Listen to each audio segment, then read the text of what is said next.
नमस्कार, I am Ashok Vyas and we all want to know about ourselves. अपने बारे में जानने का जो हमारा मन होता है उसको लेकर हम कई दिशाओं में जाते हैं और उसमें से एक दिशा हमें ले जाती है एस्ट्रोलॉजी की तरफ। एस्ट्रोलॉजी, ग्रह, ज्योतिष और उसके साथ ग्रहों की चाल को लेते हुए कई तरह के सवाल हमारे सामने आते हैं। क्या प्रभाव डाल सकते हैं ग्रह इतनी दूर बैठे हुए हमारे शरीर पर या हमारे संबंधों पर या हमारी प्रगति पर? इसके बारे में कुछ और अलग ढंग से समझने के लिए हमने आमंत्रित किया है आज जूम पर भारत इंदौर में बैठे हुए कृष्ण गुरुजी को, जो कि डिवाइन एस्ट्रोलॉजी से सेवा करते हैं। मैं कहूँगा कि किस तरह से रोगों से मुक्त हो उसमें मदद करते हैं। तो क्या कुछ हम आज उनसे सीखेंगे थोड़ी देर में मुझे और आपको साथ साथ पता चलेगा। सबसे पहले मैं स्वागत कर रहा हूं और धन्यवाद देने के साथ साथ कृष्ण गुरुजी का, आप पधारे हमारे साथ बातचीत में। नमस्ते, कैसे हैं आप? बढ़िया जी। तो एक प्रश्न ऐसा है जो कि मुझे हमेशा लगता है किसी नए मनुष्य से, जैसे हमारे दर्शक आपसे मिल रहे हो पहली बार, तो उन्हें लगता है कि आप प्रोफेशनल रहे होते हैं, फिर एस्ट्रोलॉजी में आपका इतना अधिक विश्वास कैसे बना?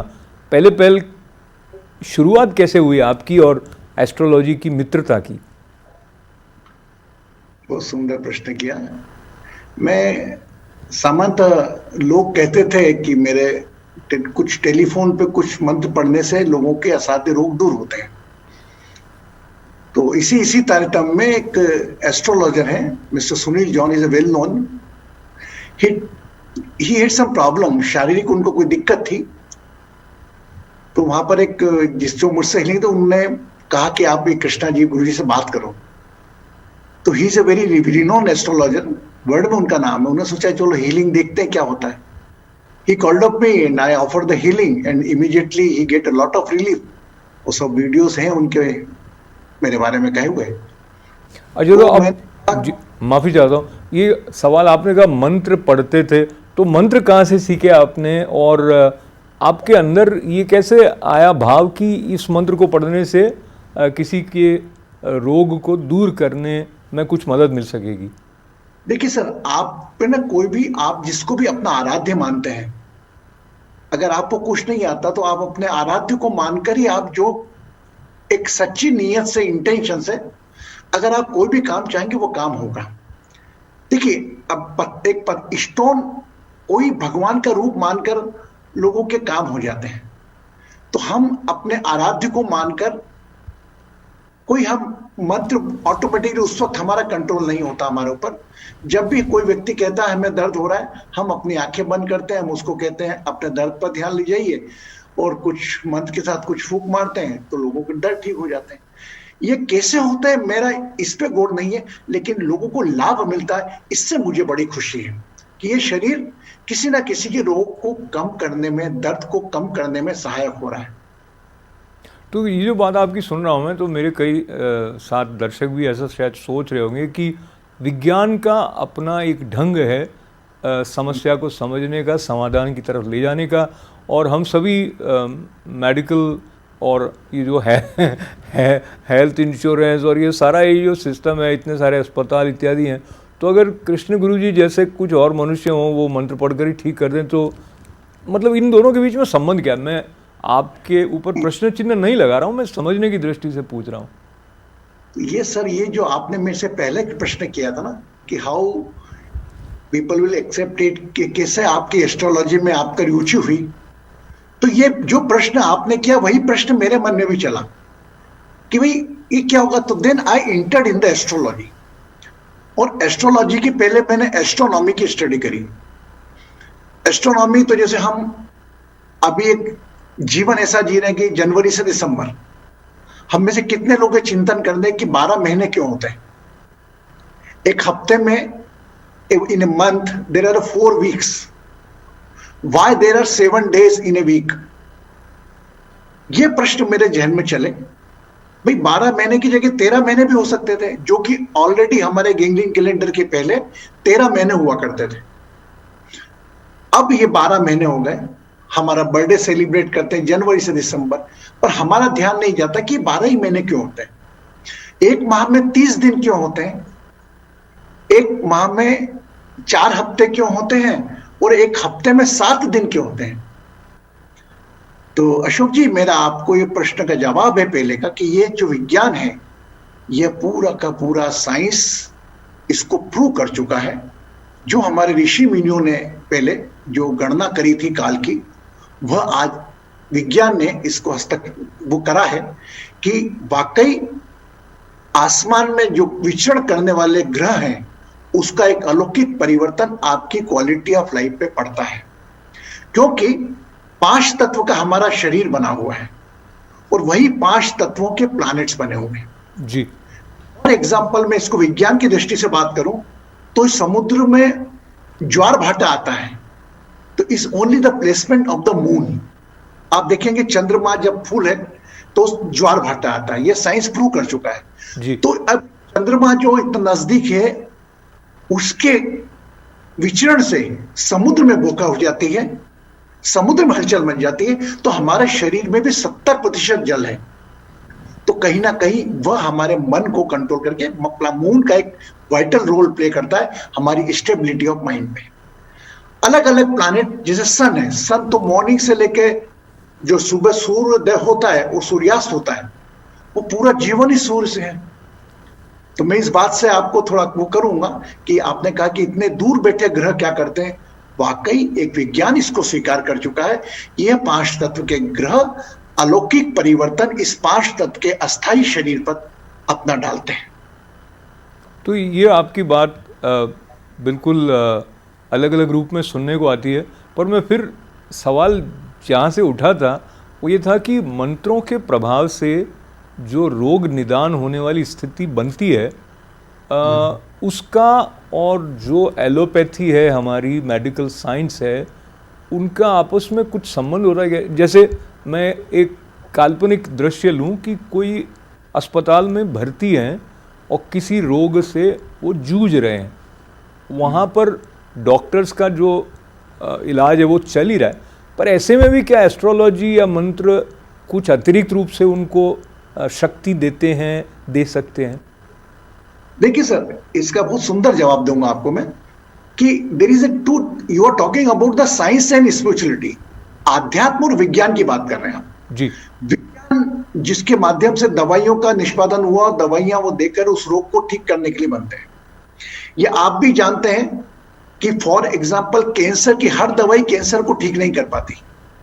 वह मरीज जो कैंसर का है वो उसके शरीर की शक्ति पर डिपेंड करता है, वो गोली को ले पाता है नहीं पाता है। तो विज्ञान और आध्यात्म में या एस्ट्रोलॉजी में अंतर में मानूं तो यह है कि विज्ञान पहले प्रूव होता है, फिर उसको एक्सेप्ट किया जाता है। यहां पर मंत्र शक्ति, आध्यात्म को, एस्ट्रोलॉजी को आप पहले एक्सेप्ट करें तब ये प्रूव होगा। क्योंकि आज वेद, जो हमारे वेदों में गणना की गई थी हमारे ऋषियों द्वारा, जो कि एस्ट्रोलॉजी का ज्ञान, जो नक्षत्रों का ज्ञान जो दिया, वो आज आकर प्रूव हो रहा है। ये तो पहले ही वो कर चुके थे, वेदों में गणना कर चुके थे समय की, समय काल की। आपका एक प्रश्न चिन्ह लगाना, मैं सहमत हूं उस बात से, लेकिन कहीं ना कहीं घूम फिर कर वापस एक बात आ जाती है कि हाँ, कुछ ना कुछ जरूर है कि वह गणना आज के तारीख में जो 12 राशियों की गणना आज 12 महीनों से हो रही है और 30 डिग्री का हर एक नक्षत्र होता है, क्योंकि धरती 360 दिन चक्कर लगाती है सूर्य को एक दिन, एक साल पूरा करने में। वह 360 दिन को अगर 12 भागों में बांटे तो 30 डेज का एक महीना होता है। 365 डेज एज पर साइंस होता है, बट एक एक दिन एक्स्ट्रा जो होता है वो कभी कोई महीना 31 का होता है, कोई लीप ईयर हो जाता है। तो आज वह गणना जो ऋषि मुनियों ने बगैर किसी खगोल शास्त्र के दूरबीन से देखे, जो उन्होंने लिख दी, आज हमारे वैज्ञानिक उसी को ही सत्यापित कर रहे हैं। तो बहुत ही सुंदर आपने कहा, और मैं फिर से आपके शब्द लेके, पहले जाने फिर माने ऐसा कहता है विज्ञान, और पहले माने फिर अनुभव करें ऐसा कहता है आध्यात्मिक विज्ञान। आपके शब्दों को अगर अलग ढंग से कहा जाए तो आध्यात्मिक विज्ञान की तरफ आपके साथ चलें और थोड़ा और समझें कि राशियों का हमारे शरीर पर, मन पर जो प्रभाव पड़ता है उसको आप बहुत सरल ढंग से डिवाइन एस्ट्रोलॉजी के द्वारा बताते हैं, तो ये वाला जो अध्ययन आपका है वो आपके भीतर से आई हुई कुछ बातें भी हैं उसमें, या जैसे हम वैदिक एस्ट्रोलॉजी भी कहते हैं वो भी कहीं ना कहीं डिवाइन एस्ट्रोलॉजी है, क्योंकि वेद तो अपौरुषेय हैं, उस बात को रखते हुए क्या आपको लगता है डिवाइन एस्ट्रोलॉजी के रूप में जो बात आप करते हैं उसमें कुछ अलग है क्या? वो सेम ही है सर, सब सेम है। जैसे for example there is only different name of the airlines. जी एक इंडिगो एयरलाइंस है, कोई एमिरेट्स है, कोई अमेरिकन एयरलाइंस है, the whole stuff is the same but the presentation it is bit different. जी जी एस्ट्रोलॉजी में ही सबसे पहले पराशरी, रघु पराशरी, फिर नए नए लोग कृष्णमूर्ति पद्धति आई जिन्होंने और सूक्ष्मता से अपने विज्ञान का अनुभव लेकर करा। ज्योतिष शास्त्र तो वही एक ही है, ग्रह वही 7 हैं, 2 शेडो प्लैनेट्स हैं और वही 12 राशियां हैं। बस उनको और सूक्ष्मता से जांचने के लिए और सूक्ष्मता से उसके परिणाम निकालने के लिए अलग अलग ज्योतिष शास्त्रों में भी अलग अलग शाखाएं बढ़ गई। जैसे जेमिनी एस्ट्रोलॉजी हो गई, नाडी एस्ट्रोलॉजी हो गई, आपकी केपी एस्ट्रोलॉजी हो गई और एक पाराशरी एस्ट्रोलॉजी हो गई। पाराशरी एस्ट्रोलॉजी में भी हम चंद्र कुंडली अलग पढ़ते हैं, सूर्य कुंडली अलग पढ़ते हैं। ये थोड़ी विस्तृत चर्चा है। मैंने एक आम जनमानस के लिए एक डिवाइन एस्ट्रो हीलिंग कंसेप्ट दिया है, बहुत सुंदर भाषा एक आम इंसान किस प्रकार समझ पाए। मैं आप कहें तो एक चार्ट दिखाने की परमिशन लूं आपसे? हाँ बिल्कुल बताएं सर। ये देखिए चार्ट आया, इसमें एक आदमी का पूरा एक स्टेचू बना हुआ है जी। मेरा मानना ऐसा है कि जिस प्रकार पूरी हमारा खगोल ऊपर आकाश 12 भागों में बटा हुआ है जी, है ना, 12 भागों में बटा हुआ है।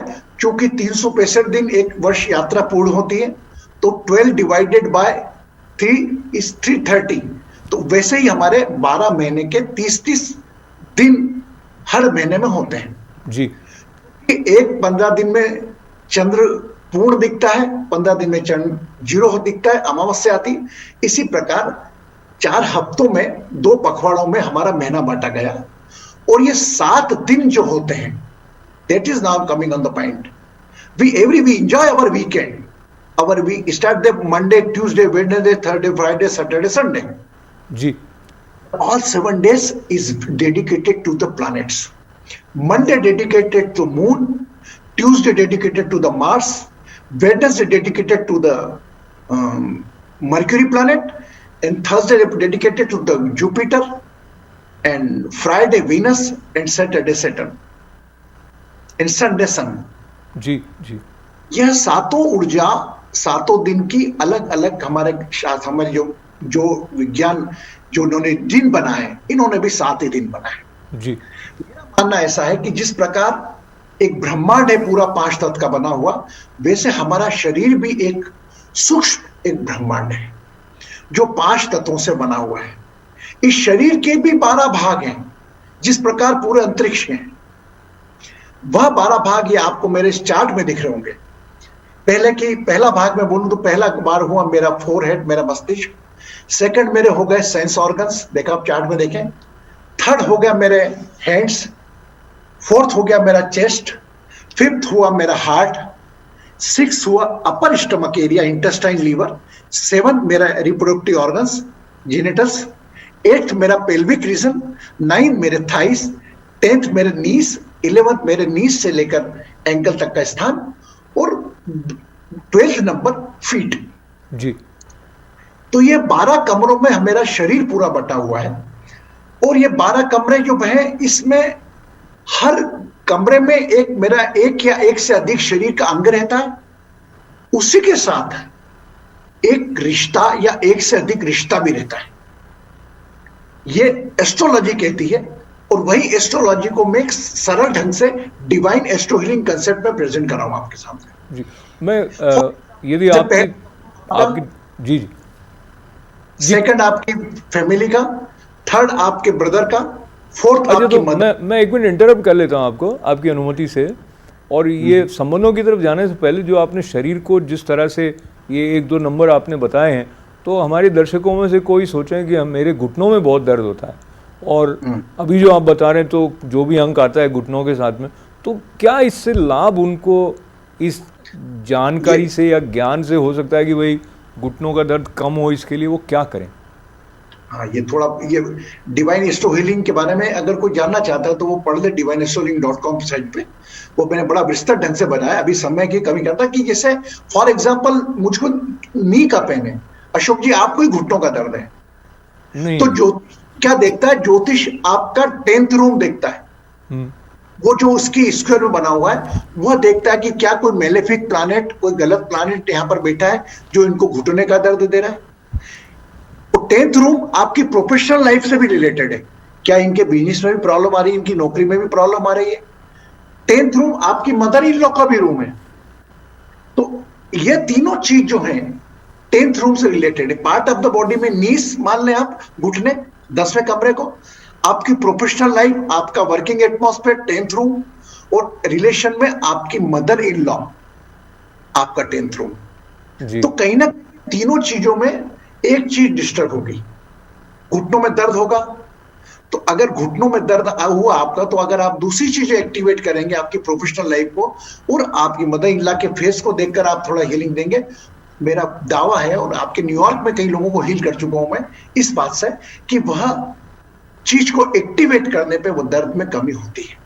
तो हर इंसान आज किसी ना किसी पीड़ा में है, वो भले उसके शरीर की पीड़ा हो या उसके रिश्तों की पीड़ा हो या किसी अभाव की पीड़ा हो।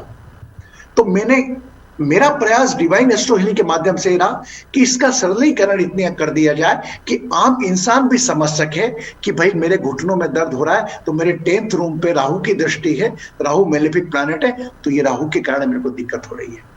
मतलब उसके उपाय पहुंचना एक अलग साइंस है, लेकिन एक आम इंसान तक एस्ट्रोलॉजी को मैंने पहुंचाने का प्रयास किया है डिवाइन एस्ट्रो हीलिंग के माध्यम से। तो इसी प्रयास में आप बता रहे थे संबंधों का कुछ बता रहे थे, एक दो जब मैंने बीच में इंटरप्ट किया, तो वहां से फिर आप अपनी बात जारी रखें। आप देखिए, अब आप फर्स्ट आप स्वयं, आप जो भी आपका नाम है। सेकंड रूम आपकी family, when you took the birth, आपके परिवार में कौन कौन लोग थे, आपके माता थे, पिता थे, बड़े भाई थे। थर्ड रूम आपका यंगर ब्रदर। देखिए साइंस कैसा कनेक्ट किया, ये एस्ट्रोलॉजी कैसा किया। थर्ड नंबर रूम आपके यंगर ब्रदर्स को रिप्रेजेंट करेगा। फोर्थ नंबर रूम आपकी मदर को रिप्रेजेंट करेगा। फिफ्थ नंबर रूम आपके बच्चों को रिप्रेजेंट करेगा। सिक्स नंबर रूम आपके मामा पक्ष को रिप्रेजेंट करेगा। सेवंथ नंबर रूम आपके स्पाउस को रिप्रेजेंट करेगा। किसी व्यक्ति की शादी नहीं हो रही है तो हम उसका 7th रूम देखते हैं सीधा डायरेक्ट कि 7th रूम में कुछ प्रॉब्लम है क्या। 8th रूम उसके स्पाउस की फैमिली। 9th नंबर रूम उसके फादर का, ये चार्ट में दिख रहा है आपको, देखिए चार्ट पे लिखा हुआ मैंने। 9th नंबर रूम फादर का। 10th number room professional life का। 11th नंबर रूम आपके बड़े ब्रदर्स का। और 12th नंबर रूम आपका, अगर आप हॉस्पिटल में भर्ती होते हैं या कोई कारण से आप प्रिजन में जाते हैं या कोई विदेश टूर करते हैं, वो बंधन योग भी बताते हैं 12वें घर से कि भाई ये इस दौरान ये अस्पताल में भर्ती रहा होगा या विदेश गया होगा या जेल यात्रा में गया होगा। तो ये विशेष, ये थोड़ा विस्तृत विषय में सरलीकरण एक आम इंसान तक पहुंचा पाऊं। जिस प्रकार आम इंसान को दर्द होता है तो वो डिस्पिन या बुखार होता है तो क्रोसिन अपने आप ले लेता है, तो थोड़ी सी तैयारी मैं आम इंसान को करवा रहा हूं। इससे दो फायदे होंगे कि एक ज्योतिष जो अपना ज्ञान को शेयर आपसे करता है उसको भी आप जानेंगे, क्योंकि डॉक्टर आपको गोली लिखता है तो आप भी कंपोनेंट्स पढ़ते हैं ना, तो वही इसी प्रकार हम भी थोड़ा जानकर जाएंगे। तो कम से कम ज्योतिष आए, इसलिए ये बहुत सरल है और ये कठिन भी है, ये आपकी सोच पे डिपेंड करता है। आप अगर सरल समझेंगे तो बहुत सरल है, और डिवाइन एस्ट्रो हीलिंग में तो इसको मैंने बहुत सरल कर दिया। तो आप जो घर कह रहे हैं, तो जिस तरह से हॉरोस्कोप बनता है उसमें भी पहला घर, दूसरा घर, और जो आप घर कह रहे हैं वो सेम बात है क्या? सेम बात है, कोई डिफरेंस नहीं। बस इसको मैंने वो एस्ट्रोलॉजी का चार्ट एक ऐसा आता है स्क्वायर, लेकिन यहां पर मैंने एक और ह्यूमन बॉडी में कन्वर्ट कर दिया उसको।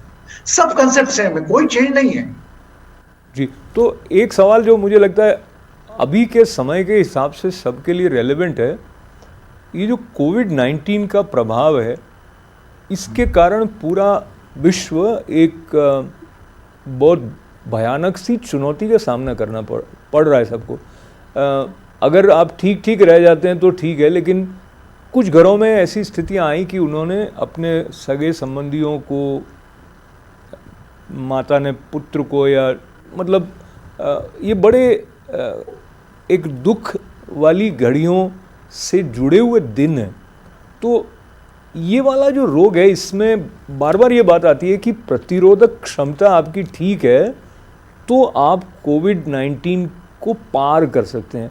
तो आप बताएं कि ये जो इम्यूनिटी है, इसके लिए कई बूस्टर भी आते हैं और वो गिलोय इत्यादि के बारे में उसको अपने स्थान पर रखते हुए मंत्र के द्वारा अगर इम्यूनिटी बढ़ाने की दिशा में आप कुछ संकेत कर सकते हैं। देखिए सर, मंत्र से जिस प्रकार शुद्धिकरण आप शरीर का, बाहर का शरीर का आप अपने पानी से करते हैं, हाथों का सैनिटाइजेशन से करते हैं आप, ये जो पूरे वो WHO के गाइडेंस है, हमें अंदर की इम्यूनिटी, इम्यून पावर बढ़ाने की जो आपने कही, तो वह कहीं ना कहीं मंत्रों में, प्राणायाम में, ध्यान में अंदर विरासत में मिली हुई है हमें जी। सब्जेक्ट, हम उस पर कितना फेथ करते हैं। अब आप देखिए, साइंस भी एक्सेप्ट कर चुका कि ओम का नाद पूरे ब्रह्मांड में होता है। वही ऋषि मुनियों ने ओम का उच्चारण हमको सिखाया। एक आम इंसान अगर सुबह उठकर 3 बार 11 बार ओम का उच्चारण ही कर ले तो उसकी इम्यूनिटी पावर, आप ओम के उच्चारण के पहले चेक करिए, ओम के उच्चारण के बाद करिए, देयर इज ए डिफरेंस। आपके एंटीबॉडी डेवलप होना चालू होंगी। मंत्र में वो शक्ति है सर, मन का तंत्र मंत्र, मन का तंत्र मंत्र। तो जिस प्रकार बाहर के तंत्र होते हैं, उसी प्रकार आपके मन को कंट्रोल करने का, मन को बूस्टअप करने का तंत्र मंत्र, जो कि आप किसी मंदिर के प्रांगण में जाते हैं और कोई बीमार हो जाता है तो आप बोलते हैं ओम त्र्यंबकम यजामहे सुगंधि पुष्टिवर्धनम उर्वारुकमयी वंदनान् मृत्योर्मुक्षुश्चात्। ये अगर रेगुलर बसते हैं, मंत्रों का उच्चारण रेगुलर होता है, तो वो ऊर्जा ऐसी बनती है कि वह उस इंसान तो के आसपास के वातावरण को का बूस्टअप कर देती है। तो ये दिन ऐसे हुए कि लॉकडाउन हुआ और आपका अधिकतर संपर्क ये ऑनलाइन से हो पा रहा है। क्या अंतर लगता है आपको प्रभाव की दृष्टि से? क्या ये तकनीक जैसे कि हम अभी बात कर रहे हैं, इसके द्वारा भी लोगों तक एक संबल, एक आश्वस्ति पहुंच पाती है? सर, अगर आप ये पेंडेमिक की बात कर रहे हैं, महामारी की बात कर रहे हैं, तो ये महामारी कोई नई बात नहीं है, हर 100 साल में एक बार आती है। 1920 का इतिहास देखें, 1820 का इतिहास देखें, 1720 का इतिहास देखें, हर 100 साल में एक महामारी आती है और एक बड़े समुदाय की जान लेकर जाती है। 1920 में भी इतनी डेथ हुई थी कि जो फर्स्ट वर्ल्ड वॉर में इतनी नहीं हुई। अभी 2020 में आया है ये कोरोना, कोविड-19। यह सिर्फ एक प्राकृतिक बैलेंस बनाने के लिए आता है, क्योंकि ये मानना है, आप माने या ना माने, प्रकृति का दोहन जितना हमने 100 साल में किया है, जो निःशुल्क मिलने वाला पानी, निःशुल्क मिलने वाली हवा, निःशुल्क मिलने वाली फ्रेश ऑक्सीजन को हमने वातावरण को दूषित किया, समस्त चीजों को दूषित किया, इवन उपयोग की जगह दुरुपयोग किया। कभी हमने ये ना सोचा कि हम एक वृक्षारोपण करें। ये सामाजिक संगठन थोड़े बहुत रुचि लेकर करते हैं। यह अलार्म मिला ऊपर वाले की तरफ से आपको कि जिस प्रकार आप अपने परिवार के सदस्यों का ध्यान रखते हो, आपको वृक्षारोपण पे उतना ध्यान रखना होगा, पानी बचाने पर ध्यान रखना होगा, नहीं तो आपका प्राकृतिक असंतुलन एक और बड़ी महामारी को क्रिएट करेगा। मेरा मानना है यह महामारी आई है, ये एक सबक देने के लिए आई है सर। इस came on this planet to एक लर्न करना इनका ये है कि आप देखिए, गंगा मैया अपने आप कितने प्रतिशत साफ हो गई, वातावरण कितना, ओजोन स्पेयर लेयर भर गई ऊपर, वो होल भर गया।